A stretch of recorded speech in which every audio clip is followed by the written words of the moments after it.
Hello. I'll be talking for just a few minutes about the integration of my hometown school system. I am 53 years old.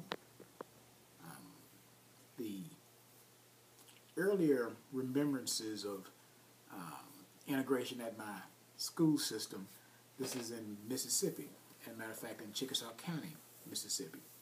To give you an idea of the type of area that it was, the town, I was about to say city, but the town that I grew up in is a relatively small percentage African American.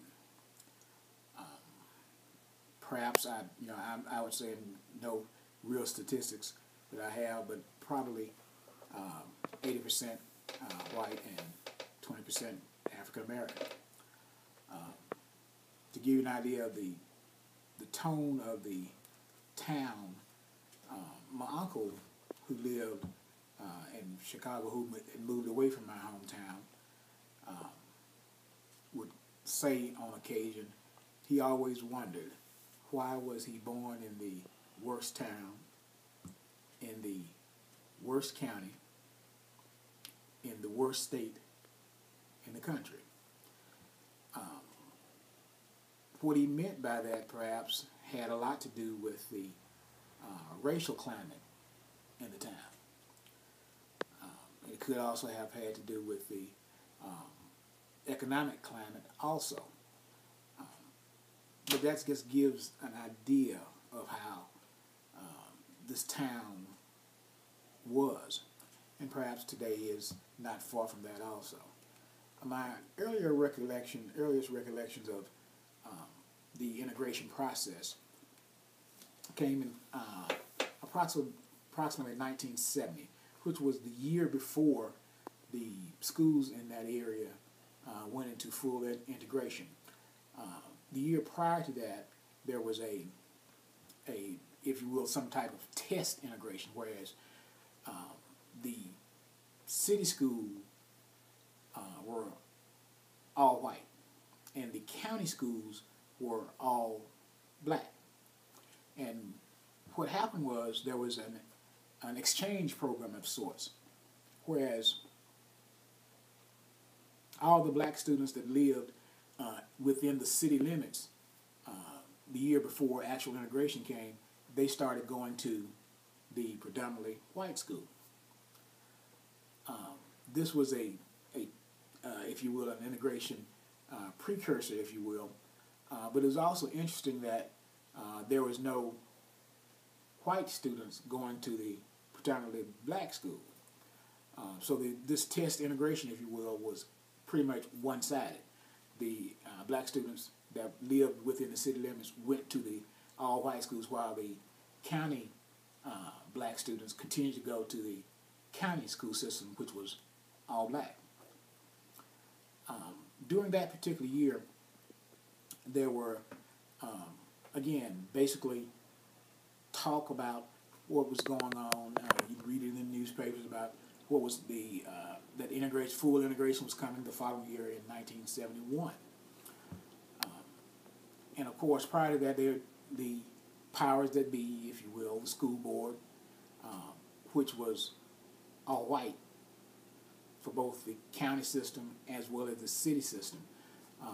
They were all white, even though the county system the students were predominantly, and not even predominantly, they were all black.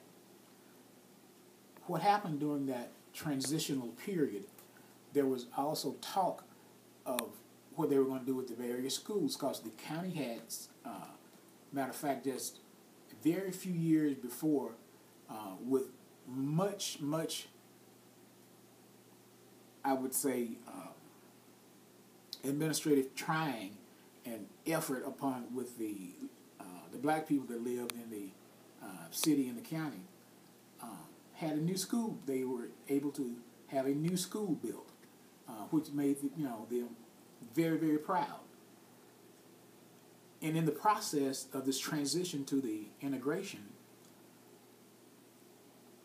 the plan was to take the black school that was new and to close it, send all of the students, black and white, to the predominantly white schools. They were going to take the new school that was for the black children and to allow it to be sold. As a matter of fact, they even already had a buyer for it. They were going to make a manufacturing plant out of it because, of course, as and with most small towns, the school was located near the railroad track, which would be easy for the railroad system to have access to the area for the shipping of their manufactured goods. So there was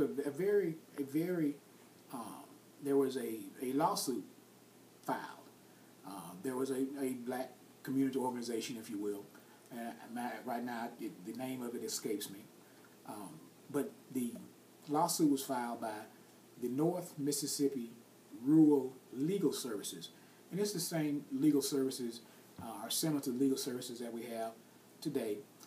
Matter of fact, one of the names sticks in my mind. Again, I was just a child at the time. Matter of fact, I was 6th grade at the time that this was going on.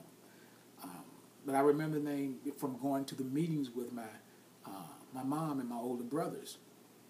The name John Britton was a fiery civil rights attorney. He worked for legal services, and he thusly filed the suit. When the suit was filed originally, it was for them to basically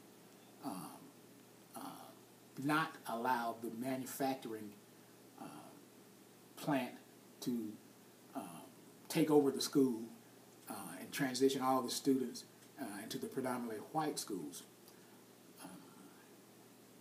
And there were, I don't know the exact number, but there was a fairly large number of plaintiffs. I'm going to say that the people who joined the suit, there were probably 30, 40, even 50 people who joined the suit. But I will condense this story in that what happened was after,